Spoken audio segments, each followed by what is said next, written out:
네, 기도하겠습니다. 사랑의 하나님 감사합니다. 오늘도 저희들의 사도신경을 배울 수 있는 자리로 인도하여 주심에 감사드립니다. 하나님, 우리가 사도신경을 매번 고백하며 또 우리가 신앙 고백하며 나아가고 있는데 그 의미를 바로 알고 믿음 가운데 거할 수 있는 저희들 되시도록 도와주시옵소서. 예수님의 이름으로 기도드립니다. 아멘. 자, 오늘은 6번째 시간, 구가 그리스도의 장사 되심. 새로 번역된 사도신경 있는데 우리 다시 한 번 더 우리 같이 한번 우리 읽어보겠습니다. 시작. 나는 전능하신 아버지 하나님 천지의 창조주를 믿습니다. 나는 그의 유일하신 아들 우리 주 예수 그리스도를 믿습니다. 그는 성령으로 잉태되어 동정녀 마리아에게서 나시고 본디오 빌라도에게 고난을 받아 십자가에 못 박혀 죽으시고 장사된 지 사흘 만에 죽은 자 가운데서 다시 살아나셨으며 하늘에 오르시어 전능하신 아버지 하나님 우편에 앉아 계시다가 거기로부터 살아있는 자와 죽은 자를 심판하러 오십니다. 나는 성령을 믿으며 거룩한 공교회와 성도의 교제와 죄를 용서받는 것과 몸의 부활과 영생을 믿습니다. 아멘. 자, 복습하겠습니다. 본디오 빌라도에게 고난을 받으사 십자가에 못 박혀 죽으시고, 우리 지난 시간에 배운 그런 내용인데 한 번 더 살펴보겠습니다. 자, 본디오 빌라도에게 고난을 받으사, 이 말의 뜻은 무엇이냐면 예수님의 고난은 실제 역사적 사실이었다라는 겁니다. 실제 역사적 사실임을 본디오 빌라도라는 실제 인물을 통해서 말씀해 주고 있습니다.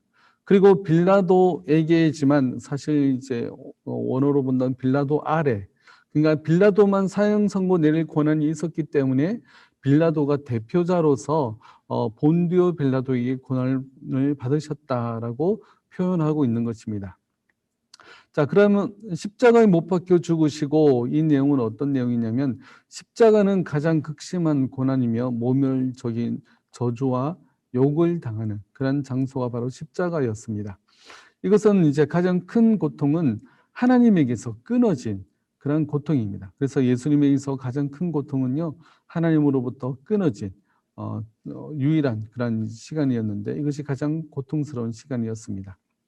이 하나님으로부터 끊어지고 가장 극심한 고난을 받으셨던 것은 십자가 위에서 우리의 모든 죄가 용서됨을 선포하는 것이고요. 그리고 우리는 의롭게 되고 우리는 하나님과 연합한 자가 됨을 나타내 보여주는 것이 바로 십자가에서 죽으신 못 박혀 죽으신 예수님의 그 사역입니다. 그래서 우리로 하여금 승리를 이루게 될 것입니다.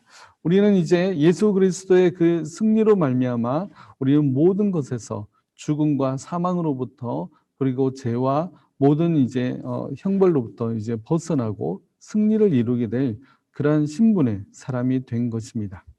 여기까지 우리가 지난 시간에 배웠고요. 오늘 여는 이야기 57쪽. 자, 57쪽입니다. 사람에게 죽을 만큼 두려운 것이 없습니다. 죽음을 이야기하지 않으려고 합니다. 생명의 위협을 당하면 두려워서 죽는 일도 포기합니다. 죽을 사와 숫자 4는 다른 뜻인데도 발음이 같아 죽음이 연상된다고 4층을 생략하거나 F층이라고 표기합니다. 사람에게 죽음은 그만큼 두려운 것입니다. 죽을 위기에 처한 일이 있었으면 말해봅시다. 그때 어떤 심정이었는지 나누어 봅시다. 우리가 그 장례식장 가면요, 죽음을 많이 생각하게 됩니다. 그간 우리가 알아왔고, 또 우리가 그 친분이 있었고, 정말 마음을 나눈 그런 분들이 또 소천하시고 돌아가시는 것을 보면, 죽음이라는 것은 누구도 피해갈 수 없고, 죽음에 대한 두려움이 또 우리 가운데 찾아오기도 합니다. 그죠? 네. 그러나 이제 우리가 오늘 공부를 통해서 우리 성도들이 당하는 죽음은 일반 사람들이 생각하는 죽음과는 완전히 다르다는 사실을 우리가 오늘 살펴볼 것입니다. 그래서 그 내용을 우리가 한번 살펴보도록 하겠습니다. 자, 58쪽입니다. 장사 되심. 오늘 내용은 이제 예수님, 우리가 사도신경을 암송하면서 장사한 지 사흘 만에 이 내용을 가지고 공부하도록 합니다. 그래서 장사되심인데요. 자, 1번 예수님은 장사 지낸 바 되었습니다. 무덤에 장사되었다는 것은 참으로 죽었다는 것을 뜻합니다. 자, 예수님이 장사되셨다는 것은요, 예수님이 죽은 척을 한 것이 아니라 완전히 실제적으로 죽었다는 사실을 나타내기 위해서 장사되었다는 표현을 쓰는 것입니다. 예수님이 죽지 않으셨다면 우리의 죄도 용서함 받을 수 없는 거죠. 예수님께서 십자가 위에서 우리의 모든 죄를 다 짊어지고 십자가 위에서 죽으셨기 때문에 우리가 그 죽음으로부터 해방되고 우리는 사망으로부터 자유로운 자가 된 것입니다. 그런데 어떤 사람들은 예수님이 죽은 것이 아니라 기절하셨다. 기절설을 이야기하기도 합니다. 그러나 장사되셨다는 것은 확실히 예수님께서 죽으셨다는 것을 나타내 주는 것입니다. 뒤에 보면 예수님은 모든 사람들이 죽는 것과 같이 영원히 그의 육체에서 떠나셨습니다. 예수께서 다시 크게 소리 지르시고 영원히 떠나시니라 라고 분명히 표현하고 있습니다. 우리 각주 이변에 보면요, 사도신경의 어떤 번역본은 음부에 내려가셨다는 말을 덧붙이고 있습니다.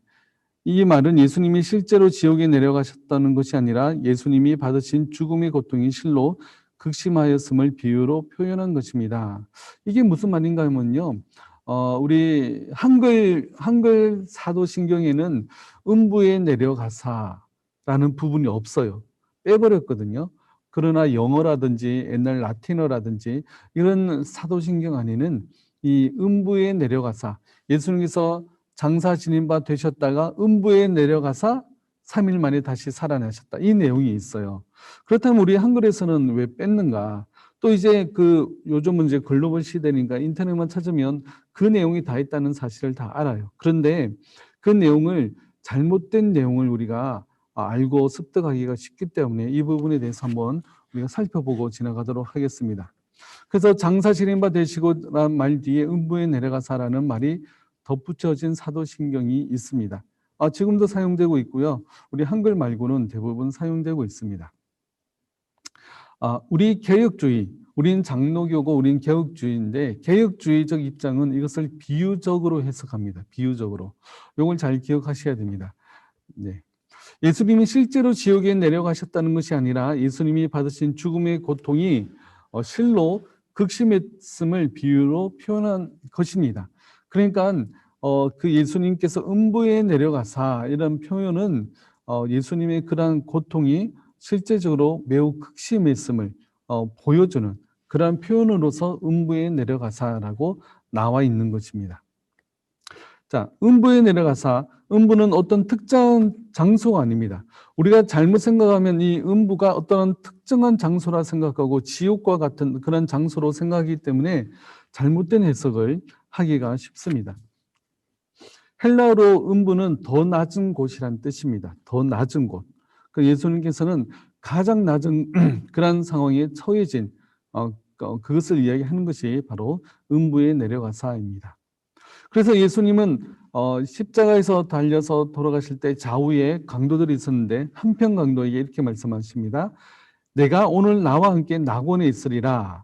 그러니까 예수님은 죽으시자마자 그 함께 죽는 그 강도에게 하는 말이 네가 오늘 나와 함께 낙원에 있을 것이다라고 이야기하는 것은 음부로 내려가셨다는 것을 말하지 않는 것이죠.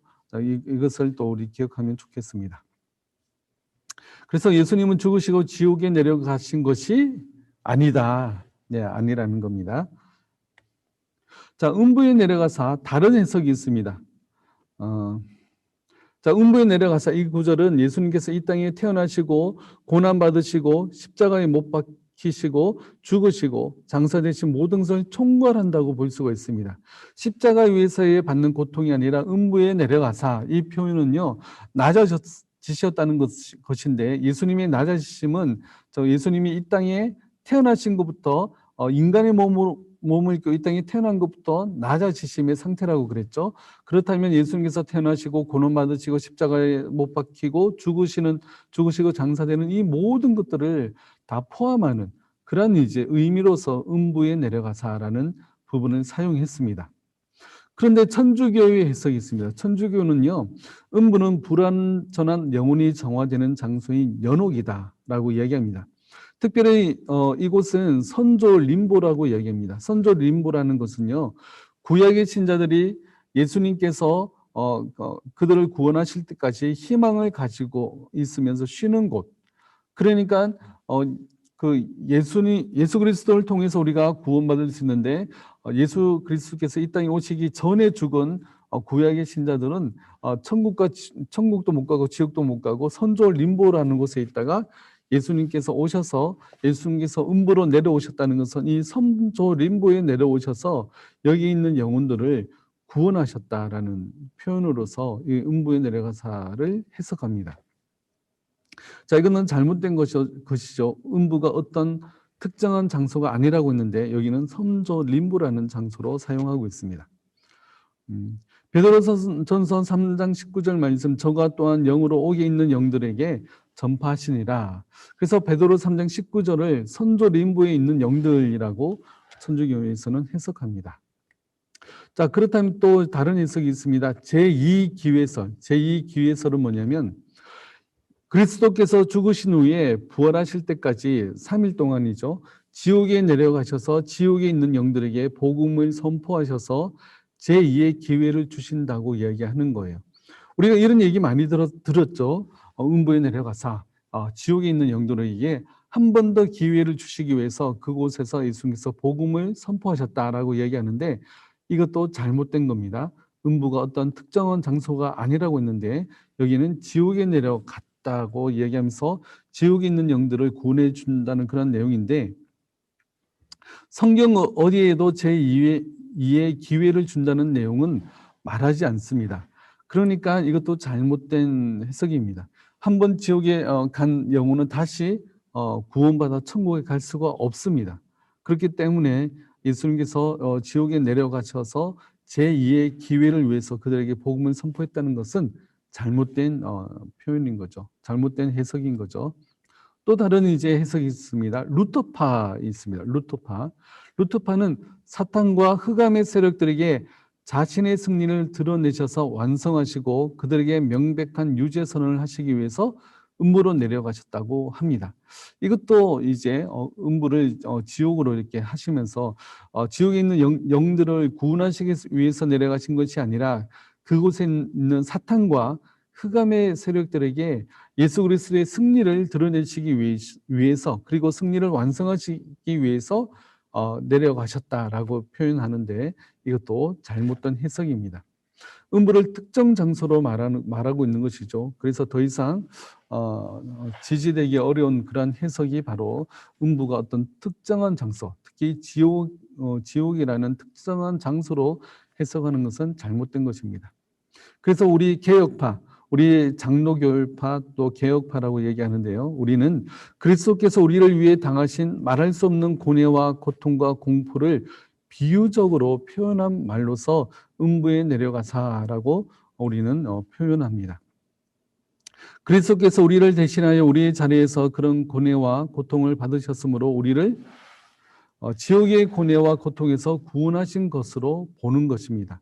그래서 이 음부에 내려가사라고 표현은 바로 예수님께서 우리가 당해야 될 그런 고난과 고통과 사망과 모든 이제 그런 극심한 그런 고난들을 예수님께서 당하셨음을 표현해 주는 그런 표현으로서 음부에 내려가사라고 표현하는 것입니다. 그래서 우리가 어떠한 죄에서 어떠한 그 극심한 고통과 고뇌에서 우리가 구원받았음을 더 분명히 드러내기 위해서 음부에 내려가사가 들어가 있는 것입니다. 자, 그래서 이 음부에 내려가사는 예수님께서 내 위에 있는 하나님의 진노와 저주가 임함으로 지옥의 고통을 경험했다고 할 수가 있습니다. 그러니까 예수님께서는 내가 받아야 될 하나님의 진노와 저주를 예수님께서 당하심으로써 예수님께서 지옥의 고통과 같은 경험을 하셨다는 표현으로서 음부에 내려가사라고 이야기를 하는 것입니다. 이런 음부에 내려가사라는 이 문구 때문에 옛날부터 많은 그런 이제 그 논의와 토론과 그런 이야기들 오고 갔습니다. 그래서 우리가 하이델베르그 여기 보면 그것을 분명하게 이야기해주고 있습니다. 우리 각주 보면요, 그 밑에 나와 있습니다. 이에 대해 하이델베르그 요리문답은 다음과 같이 설명합니다. 제 44문답은요, 사도신경 가운데 어떤 것은 음부에 내려가셨으며 라고 말을 덧붙이고 있기도 한데, 그러한 말이 첨가되어 있는 까닭은 무엇입니까? 답은 그것은 나의 주 그리스도께서 이 땅에 계시는 동안, 그리고 십자가 위에서 말할 수 없는 범민과 아픔과 영혼의 고뇌와 지옥과 같은 고통을 당하심으로써 나를 지옥의 고통과 고문에서 구하여 내셨다는 사실을 확신하며 내가 당하는 시련과 시험이 제 아무리 크더라도 위로를 얻을 수 있도록 하기 위함입니다. 자, 하이델베르거 1500년대에 기록되었잖아요. 이 당시에도 이런 논란들이 많이 있었어요. 그렇기 때문에 이 딱 정리를 해놓은 거예요. 하이델베르거에서 정리를 해놓은 겁니다. 그렇기 때문에 우리가 오늘날 새로운 의견이 아니라 옛날부터 이런 논의들이 있었고, 그리고 옛날에 이미 하이델베르그 요리문답에서는 정리를 딱 해놓은 거예요. 음부에 내려가사가 바로 그 비유적인 의미로서 예수님의 고통의 극심함을 나타내는 것이지, 예수님이 실제로 지옥에 내려가서 그 영혼들을 구원하시거나 뭐 선조림부에 가셨거나 그렇지 않다는 겁니다. 이것을 잘 아셔야 되는 게, 인터넷이나 이런 데 보면요, 잘못된 해석들이 너무나 많이 돌아다니고 있어요. 그러니까 이 의미를 잘 아시고, 만약에 누가 음부에 내려가서 이 사도신경이 있는데 왜 뺐냐 그러면 충분히 설명해 주실 수 있으면 좋을 것 같습니다. 네, 그분은 참으로 우리 구주이셔서 지옥의 고통으로부터 우리를 풀어 살리신 분이심을 말해주고 있는 것입니다. 네. 자, 그 다음 보겠습니다. 오늘 58쪽 본문입니다. 군인들이 예수님의 다리를 꺾지 않는 것은 이미 죽은 것을 확인했기 때문입니다. 자, 십자가에 달려있던 예수님의 다리를 꺾지 않았다. 왜 꺾어야 됐을까요? 그 다음 날이 안식일이었습니다. 예수님이 금요일 날 십자가에 달리셨잖아요. 그래서 금요일 날 소천하시고 돌아가시고 그 다음 날이 안식일이었기 때문에 이 안식일에는 십자가에 달린 죄인들도 십자가에서 내리고 안식일이 지난 다음에 다시 달아야 돼요. 그러니까 안식일 전날이기 때문에 내려야 되는데, 만약에 살아있으면 어떻게 되죠? 도망갈 수 있잖아요. 그러니까 도망가지 못하도록 다리를 꺾었던 겁니다. 십자가에서 살아있으면 그래서 다리를 꺾어서 도망가지 못하게 했습니다. 그래서 이제 이 군인들이 예수님의 다리를 꺾지 않은 것은 이미 예수님이 죽으신 것을 확인했기 때문에 다리를 꺾지 않았습니다. 이것은 바로 말씀의 성취인데, 시편 34편 20절에 그의 모든 뼈를 보호하시며 그 중에서 하나도 꺾이지 아니하도다라고 말씀하고 있습니다. 자, 그 다음 보겠습니다. 한 군인이 창으로 예수님의 옆구리를 찌르자 피와 물이 쏟아졌습니다. 아리마대 요셉이 그리스도의 시신을 달라고 하자 빌라도는 죽음을 확인하고 요셉에게 예수님의 시신을 내어주었습니다. 요셉은 예수님의 시신을 세마포로 싸고 무덤에 장사 지냈습니다. 예수 그리스도는 완전히 죽으셨습니다. 네, 예수님께서 장사 지내셨다는 이 표현은요, 예수님이 완전히 죽으시고 무덤에 들어가셨다는 것을 분명히 하기 위해서 이렇게 장사 지내셨다는 것을 사도신경에서 이야기를 하고 있습니다. 자, 2번, 어떤 사람들은 그리스도께서 참으로 죽은 것을 부인합니다. 그들은 그리스도께서 사람의 모양으로 나타나셨을 뿐 참된 사람이 아니라고 주장합니다. 그리스도의 죽으심은 상상에 불과하다고 말합니다. 또 어떤 사람들은 인상과 신성을 분리시켜 하나님의 아들이 십자가에서 죽지 않고 인간 예수만 죽은 것이라고 말합니다. 잠시 기절을 하셨다가 깨어난 것이라고도 말하기도 합니다. 그러나 예수 그리스도는 완전히 죽으셨습니다. 그래서 예수님께서 장사 지내셨다는 것은 완전히 죽으셨다는 것을 말해주는 그런 표현인 것입니다.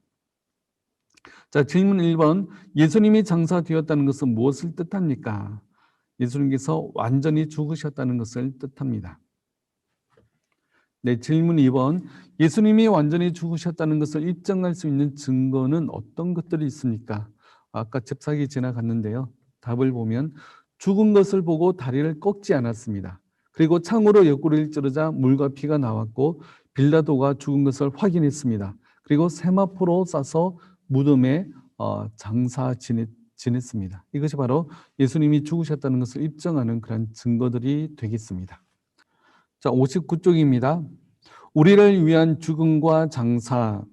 1번 그리스도께서 장사되어 무덤에 묻히심으로 그리스도를 믿는 성도들에게는 죽음과 장례가 두렵지 않은 일이 되었습니다. 자, 그리스도인들에게는 더 이상 죽음이 또 장례가 두렵지 않는 일이 되었습니다. 왜 그런가 살펴보겠습니다. 그리스도 안에 있는 사람에게 죽음은 더 이상 형벌과 저주가 아닙니다. 우리를 죽이는 죄와 율법의 권세는 이제 우리에게 상관이 없게 되었습니다. 주님께서 이미 우리를 대신하여 형벌과 저주의 죽음을 당하셨기 때문입니다.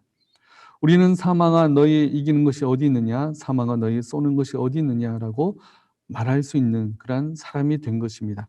고린도전서 15장 55절에서 57절 말씀에 보면요, 사망아 너희 승리가 어디 있느냐, 사망아 내가 쏘는 것이 어디 있느냐, 사망이 쏘는 것은 죄요, 죄의 권능은 율법이라. 우리 주 예수 그리스도로 말미암아 우리에게 승리를 주시는 하나님께 감사하노니. 자, 더 이상 이 사망이, 죽음이 우리를 멸망시키거나 쏠 수가 없습니다. 그러니까 우리는 더 이상 죽음이 죄의 형벌이거나 저주로 말미암아 죽는 것이 아니라 이 죽음으로 말미암아 우리는 성화를 완성하는 자가 된 것입니다. 그러니까 이제 우리가 죽음이 두려워해야 될 것이 아니라 이제는 우리가 온전한 천국에 들어가는 그 발판으로서의 죽음이 되는 것이죠. 그래서 예수님께서 우리가 당해야 될 그런 죄와 율법의 권세와 그런 형벌을 십자가 위에서 다 당하셨기 때문에 더 이상 이런 형벌과 죄는 우리와는 상관이 없는 것이 된 것입니다. 자, 2번. 이제 그리스도 안에 있는 성도들에게 죽음은 새로운 의미를 갖게 되었습니다. 신자들에게 죽음은 불신자들처럼 죄의 형벌이 아니라 성화를 위한 수단이 되었습니다. 교만한 사람을 겸손하게 하고 육적인 성령을 죽이고 세상 사랑하는 마음을 버리게 합니다. 하늘의 소망을 갖게 해주며 우리를 구원하신 주님을 만날 준비를 하게 만듭니다. 그리고 죽음을 통하여 천국에 들어갑니다. 성도들도 죽음을 맞이할 때 부담스럽고 두려운 것이 사실입니다. 그러나 하나님의 은혜로 죽음은 우리에게 오히려 유익한 것이 되었습니다. 오히려 죽음이 우리에게 유익한 것이라고 이야기합니다. 왜냐하면 이 죽음으로 말미암아 우리가 성화를 완성하고 우리가 천국에 들어가는 그러한 이제 길이 되었기 때문에 그렇습니다. 빌립보서 1장 20절에서 21절 말씀에 나의 간절한 기대와 소망을 따라 아무 일에든지 부끄러워하지 아니하고 지금도 전과 같이 온전히 담대하여 살든지 죽든지 내 몸에서 그리스도가 존귀하게 되려 하려 하나니 이는 내게 사는 것이 그리스도니 죽는 것도 유익함이라. 우리가 살든지 죽든지 내 몸에서 그리스도가 존귀하게 되고 주의 복음이 증거되게 하기 위한 것인데 그렇기 때문에 죽는 것도 유익한 것이다 라고 말씀하고 있습니다. 우리에게 죽음은 유익한 것입니다. 죽음이 두려운 것이거나 우리가 죄의 형벌이 아니라 우리에게는 죽음은 이제 하나님과 영원한 하나님의 품속에서 하나님과 영원히 함께 갈 수 있는 그러한 이제 발판이 바로 이 죽음이 되는 것이죠. 그렇기 때문에 죽음이 두렵지 않은 그런 것이 된 것입니다. 질문 3번. 그리스도인들에게 죽음은 형벌과 저주의 죽음이 아닙니다. 어떻게 그렇게 되었습니까? 답은 예수님이 우리와 함께 죽으시고 장사되셨기 때문에 그렇습니다. 그래서 그리스도인들에게 죽음은 형벌과 저주의 죽음이 아니라 이제는 그 성화를 완성하는 그런 단계로서의 죽음입니다. 질문 4번. 성도들에게 죽음은 유익한 것이 되었습니다. 어떤 면에서 유익합니까? 성화를 위한 수단이 되었고 천국에 들어가는 문이 되었기 때문에 그렇습니다. 아직도 우리 가운데는 죽음에 대한 두려움이 있죠. 그럴수록 이 예수 그리스도께서 예수님께서 우리를 위해서 어떻게 죽으셨는지 또 예수님께서 어떻게 부활하셨고 우리에게 어떤 은혜를 주셨는지를 날마다 생각하면 이 죽음의 두려움을 이겨낼 수가 있습니다. 그러므로 이제 죽음에 대한 두려움이 아니라 우리가 하나님을 믿는 사람으로서 하나님에 대한 믿음 가운데서 이 두려움을 이겨내는 우리들 되었으면 좋겠습니다. 죽음을 통하여 1번 죽는 순간에 성도는 천국으로 들어갑니다. 죽음은 천국에 들어가는 문이 된 것입니다. 우리가 죽는 순간 우리는 그 영혼이 즉시로 천국에 가게 됩니다. 구천을 떠돈다거나 너 할 일이 있어서 남아 있다거나 그러지 않아요. 그러나 우리 대부분의 드라마나 영화를 보면요, 우리 영혼이 그저 천국으로 바로 못 가고 어떻게 되죠? 구천을 떠돌죠. 억울한 일이 너무 많아가지고 그 억울한 일을 해결을 하는 동안 이제 공중을 떠다니게 되는데 그건 이제 잘못된 거고요. 우리가 죽으면 우리의 영혼은 즉시로 우리는 천국에 가게 됩니다. 그 영혼이. 그리고 예수님이 재림하시게 되면 우리의 영혼이 즉시로 천국에 가고 우리의 육신은 땅에서 썩게 되잖아요. 그러나 예수님께서 재림하여 이 땅에 오시게 되면요, 우리의 죽었던 몸이 다시 살아나고 우리의 영혼이 그 몸과 함께 하나가 돼서 영원히 죽지 않는 몸으로 다시 부활하게 됩니다. 그것이 바로 성도의 부활인 겁니다. 성도의 부활. 그리고 나서 예수님과 함께 하나님과 함께 영원히 천국에서 우리가 영원한 삶을 살아가게 될 건데, 그때 우리 몸은 썩지도 않고 배고프지도 않고 슬픔도 없고 고통도 없는, 아픔도 없는 그러한 곳에서 영원히 하나님을 예배하며 찬양하는 그런 존재가 되는 것이 바로 우리가 부활하는 그런 순간인 겁니다. 그래서 우리가 다음 주간이 고난 주간이고 그 다음 주일이 부활 주일인데, 고난 주간과 부활 주일에 이러한 의미들에 대해서 잘 생각하시고 묵상하셔서 더 큰 은혜를 누리시길 바라겠습니다. 자, 다시 보겠습니다. 죽음은 이 세상과는 이별하는 것이지만 새로운 세상, 더 복된 나라로 들어가는 것입니다. 나를 위하여 죽으시고 지금도 위하여 기도하고 계신 주님을 만나는 가장 복되고 영광스러운 날입니다. 또한 천국에 가 있는 사랑하는 사람과의 만남이기도 합니다. 죽기까지도 주님을 만나며 살았지만 바로 그날 이 세상과는 다른 차원으로 얼굴과 얼굴을 맞대는 것처럼 주님을 만날 것입니다. 그래서 바울 사도는 떠나서 그리스도와 함께 있을 열망이 더욱 좋다고 말하였습니다.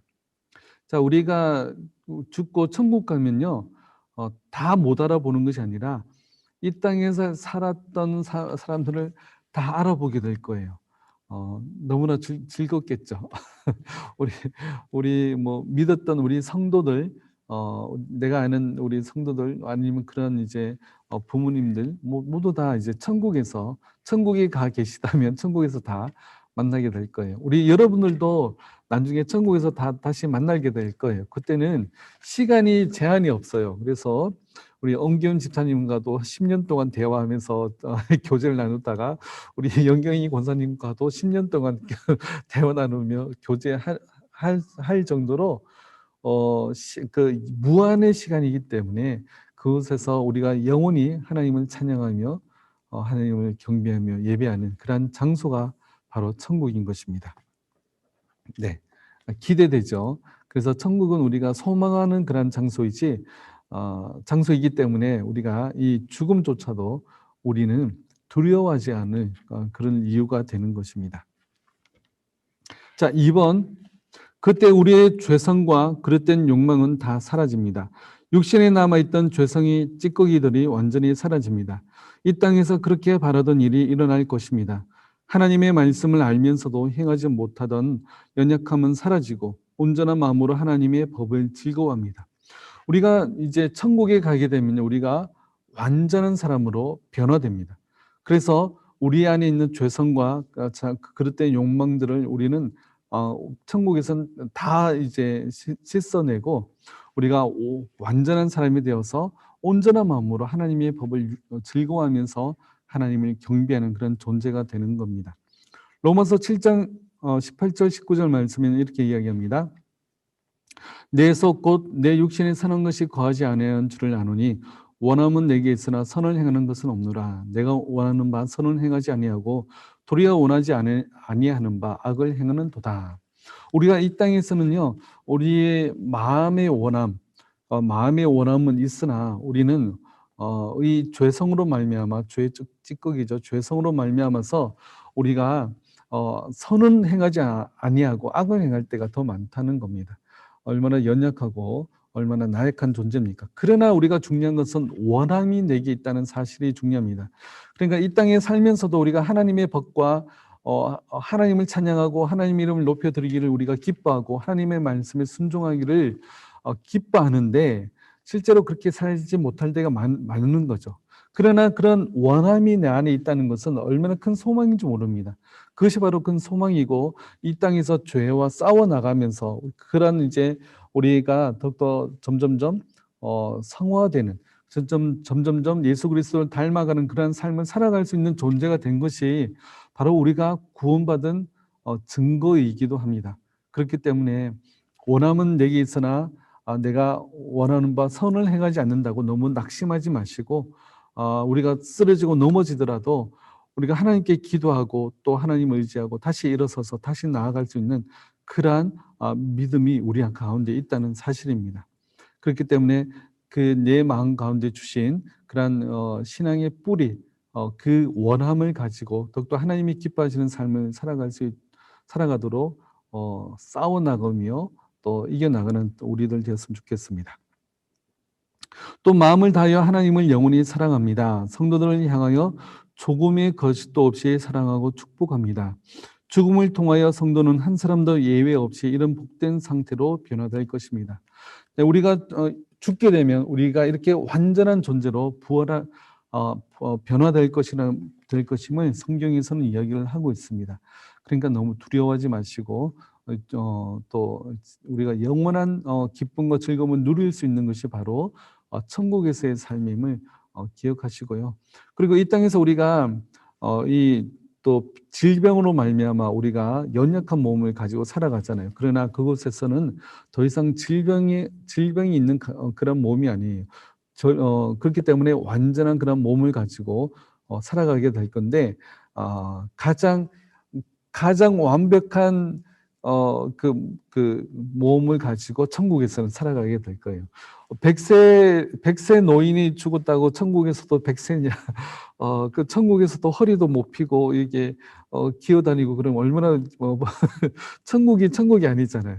그러니까 이제 그런 두려움 가지지 마시고 가장 젊었을 때, 가장 아름다울 때, 이 땅에서 가장 아름다울 때보다 더 아름다운 모습으로 천국에서는 살아가게 될 것입니다. 그러니까 네, 이 땅에서 너무 뚱뚱하다고 이렇게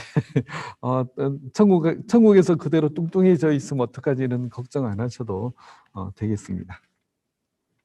3번, 성도는 우리의 옛사람이 주와 함께 십자가에 못 박혀 죽고 함께 장사된 줄 알아야 합니다.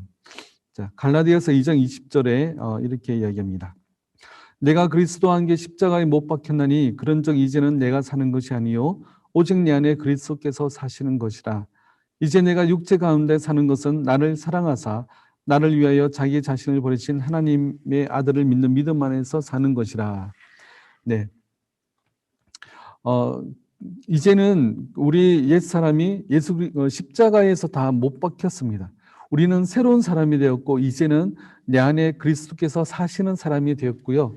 그리고 이제는 나를 사랑하사 나를 위하여 자기 자신을 버리신 하나님의 아들을 믿는 믿음 안에서 사는 그러한 존재가 된 것입니다. 그렇기 때문에 이 땅을 우리가 살아가지만 이 땅 가운데 좀 전에 얘기했지만 우리가 원함은 내게서나 원치 않는 죄를 짓는 그러한 육신을 가지고 살아가기는 하지만 그러나 예수 그리스도께서 내 안에 계셔서 예수님이 나와 함께 동행하시기 때문에 예수 그리스도와 함께 동행하는 그런 삶을 살아가기 때문에 너무 두려워하지 마시고 믿음으로 간구하시면서 그죠? 시편 23편처럼 내가 사망의 음침한 골짜기를 지나간다 할지라도 두려워하지 않을 것은 주께서 나와 함께 하심이라. 주님께서 나와 함께 하심으로 말미암아 사망의 음침한 골짜기를 지나간다 할지라도 두려워하지 않을 믿음을 소유한 사람들이 바로 우리들인 것입니다. 그렇기 때문에 이 두려움 없이 믿음으로 살아가는 우리들 되었으면 좋겠습니다. 그 다음에 우리는 그리스도와 함께 죄에 대하여 완전히 죽은 사람들입니다. 그러니 죄가 다시 힘을 발휘하여 우리를 지배하도록 내버려 둘 수 없습니다. 이 사탄은요, 자꾸 우리를 죄인 취급합니다. 너 이런 죄 지었지, 너 저런 죄 지었지 하면서 너는 이제 하나님께 버림받아 천국에 못 갈 거야. 이런 마음을 주는 거예요. 자꾸 죄의 의식을 우리 가운데 심어주는 겁니다. 그러나 우리는 이제 예수 그리스도께서 십자가에 의해서 우리의 모든 죄를 다 해결하셨기 때문에 이 죄가 우리를 주장하지 못합니다. 우리를 주장하는 것은 바로 하나님의 은혜의 율법인 것이지, 바로 하나님의 사랑인 것이지, 죄의 법이, 죄의 형벌이 우리를 지배하지 못합니다. 그렇기 때문에 사탄이 아무리 우리 가운데 죄된 그런 마음을 심어준다 하더라도, 아니야, 나는 예수 그리스도 말미암아 나는 더 이상 죄인이 아니라 하나님 앞에서 의인이야 하면서 믿음으로 그런 이제 마음들을 버리고 믿음으로 나아가시길 바랍니다.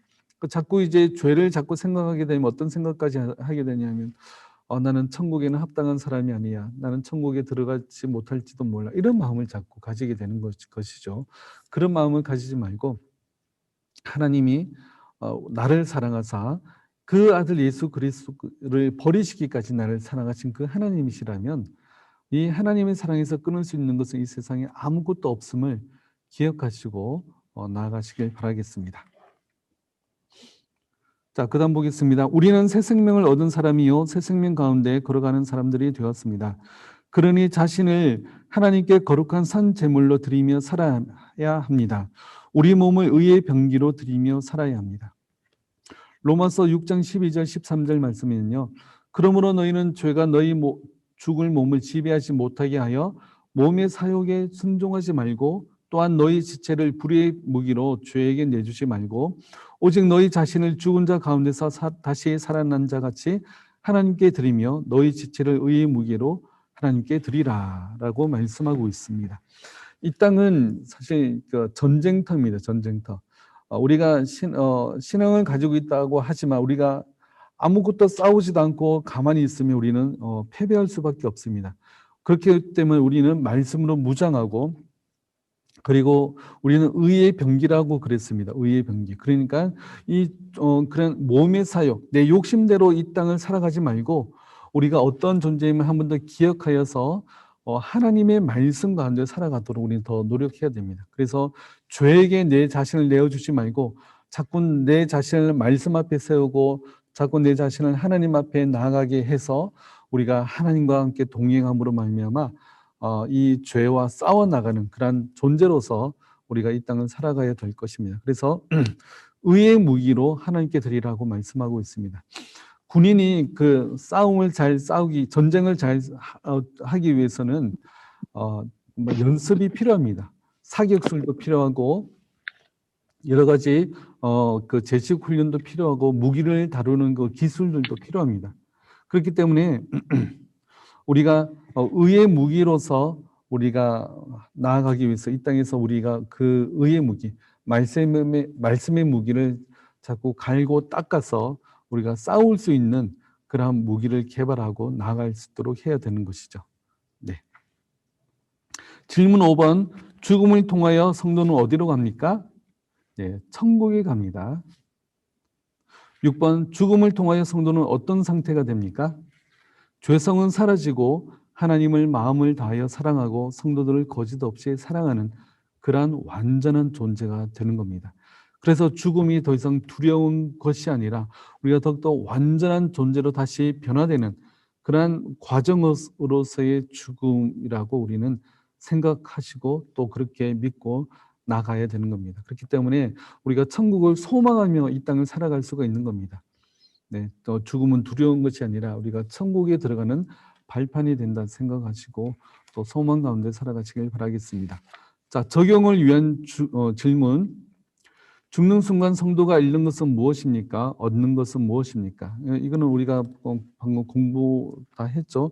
죽는 순간 성도가 잃는 것은 우리가 이제 우리의 육체적인 생명이겠지만 우리가 얻는 것은 천국의 영원한 그런 삶이 될 것입니다. 자, 그렇다면 2번. 지금까지 죽음을 위해 어떤 준비를 해왔습니까? 오늘 공부를 통해 어떤 준비를 해야 할지 말해 봅시다. 우리도 언젠가는 이 땅에서 죽겠죠. 그렇다면 우리가 어떤 죽음을 맞이할지를 우리가 잘 준비해 보는 것도 필요할 것 같습니다. 근데 그 어떤 신학자는 이렇게 이야기했습니다. 오늘 밤에 잠이 들면 내일 아침이 오는 것보다 오늘 밤에 잠이 들어서 내일 아침에 천국에서 눈 뜨기를 더욱 소망하고 그것을 더 확신한다고 얘기하는 그런 신학자도 있었습니다. 그러니까 우리의 신앙도 그 정도 경지가 되도록 우리가 노력해야 되리라 생각해요. 오늘 내가 잠에 들어서 눈을 떴을 때 천국에서 눈을 뜨기를 더욱더 확신하며 소망하는 우리 모두들 되었으면 좋겠습니다. 자, 그러면 우리 그다음 보겠습니다. 하이델베르그 요리문답입니다. 41문. 그리스도는 왜 장사되셨습니까? 그리스도의 장사되심은 그가 진정으로 죽으셨음을 확증합니다. 네, 예수님께서 장사되신 것은 참으로 진정으로 죽으셨다는 것을 확정하기 위해서 장사되셨다고 표현하는 것입니다. 자, 42문입니다. 그리스도께서 우리를 위해 죽으셨는데 우리는 왜 여전히 죽어야 합니까? 우리의 죽음은 우리 죗값을 치르는 것이 아니며 다만 죄 짓는 것을 그치고 영원한 생명에 들어가는 것입니다. 네, 우리가 죽는 것은 우리의 죗값을 치르는 것이 아니라 예수님께서 십자가에서 다 치르셨기 때문에 우리의 죽음은요, 죗값으로 말미암은 죽음이 아니라 영원한 생명에 들어가기 위한 죽음이라는 것이죠. 그러니까 우리가 죽음에 대한 생각을 우리는 이제 좀 바꿀 필요가 있는 겁니다. 내가 죗값으로 말미암아 내가 죽는 거야가 아니라 내가 영원한 생명에 들어가기 위한 그런 과정이야라는 것을 우리가 잘 생각하시면 좋을 것 같습니다. 자, 43문. 그리스도의 십자가의 제사와 죽으심에서 우리가 받는 또 다른 유익은 무엇입니까? 그리스도께서 죽으심으로 말미암아 우리 옛사람이 그와 함께 십자가에 못 박히고 죽고 장사됩니다. 이로써 육신의 악한 소욕이 더 이상 우리를 지배하지 못하게 되고 오히려 우리 자신을 그리스도께 감사의 제물로 드리게 됩니다. 네, 예수님께서 십자가에서 죽으시고 부활하신 그 사실을 이제 믿는다는 것은 우리도 우리의 옛 사람이 십자가에 못 박혀 죽었고 우리의 육신은 더 이상 우리의 육신의 악한 소욕을 따라 살아가는 존재가 아니라 우리는 그리스도로 말미암아 우리 함께 동행하며 감사의 제물로 살아갈 수 있는 그런 존재가 되었다는 사실. 그러니까 이제는 우리가 더 이상 죄의 그러한 얽매이는 있는 존재가 아니라 우리는 자유인으로서 우리는 말씀을 쫓아 살아갈 수 있는 그러한 존재가 되었다는 사실을 잘 기억하고 이 말씀 가운데 우리가 나아갔으면 좋겠습니다. 10과 11과를 다음 주에 읽어오시고 다음 주는 10과 11과 이렇게 살펴보도록 하겠습니다. 오늘은 그 음부에 내려가사라는 설명이 좀 길어서 한 과만 이렇게 하고요. 다음 주에 두 과 하겠습니다. 그리고 다음 주에 부활을 다루는 것이 또 우리 순서상 더 의미가 있을 것 같습니다. 네, 그러면 제가 기도하고 마치도록 하겠습니다. 사랑의 하나님 감사합니다. 하나님의 은혜로 말미암아 지금까지 우리를 붙들어 주시고 인도하여 주심에 감사드립니다. 예수 그리스도의 십자가에서 죽으시고 장사되심으로 말미암아 우리가 죽어야 될 그러한 죄의 형벌과 사망이 예수님께서 다 치르셨고 우리는 더 이상 죄의 형벌로서 죽는 것이 아님을 한 번 더 기억하는 이 시간 될 수 있도록 도와주옵소서. 그래야 우리는 이 죽음으로 말미암아 우리가 영원한 천국에 가게 되는 그런 과정임을 기억하고 또 우리가 죽음을 두려워하는 존재가 아니라 영원히 하나님과 함께 살아가는 그러한 즐거움의 기쁨의 존재임을 한 번 더 기억하면서 이 땅을 믿음으로 살아갈 수 있도록 주님 도와주옵소서. 더 이상 죄에게 우리 자신을 내어주지 않고 죄와 싸워서 이길 수 있는 그러한 믿음을 허락하시고 그러하여 하나님 앞에 하나님이 기뻐하시는 그러한 의의 백성으로서 의의 종으로 살아가는 저희들 될 수 있도록 도와주시옵소서. 다음 주 만날 때까지 함께하여 주옵시며 예수님의 이름으로 기도드립니다. 아멘. 아멘.